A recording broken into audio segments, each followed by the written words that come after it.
سعادة الباشا، شو الاخبار يا هادي؟ الاسهم بتاعتنا بتكسب والعمال شغاله كويس والشركه في تحسن والارباح بتاعتنا زاد عن 10 مليون دولار. شاطر يا هادي. الشركة بتاعت ميجاميجو راح تصير رقم 1 بالشرق الاوسط. بص يا جدع، الراجل ده خليجي معاه فلوس كتير، تقدر تقولي كده من اغنى اغنياء مصر، ولازم نطلع منه بمصلحه. يعني ايه؟ يعني هتخش عليه انا معجبه بيك يا باشا وبحبك وحركات البنات بتاعتك دي، عيب عليك دي لعبتي. وبعد ما ناخد منه الفلوس والمصلحه هتجوزك ونسافر بره مصر. بجد يا عمر؟ طيب. عقبة ايش شو عقبة ودم حامي؟ ما والله خدت طبع المصريين. لو سمحت انا عايزه مساعدتك. شو بتريد؟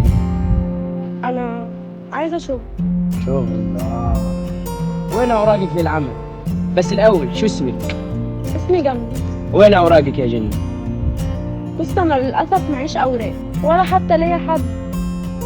خلاص يا جنة، صعبت عليها مثل ما بتقولوا بالمصري، ومن الحين راح تشتغل السكرتيرة الخاصة بي لانك بنت حلال وتستاهل. يا باشا طمن عمر، راح تشتغل معه وتمسك لي الحسابات داخل مصر، بس مثل ما بتقولوا بالمصري ما ابغى دلع. تقلقش يا باشا، انا خدام لقمه العيش.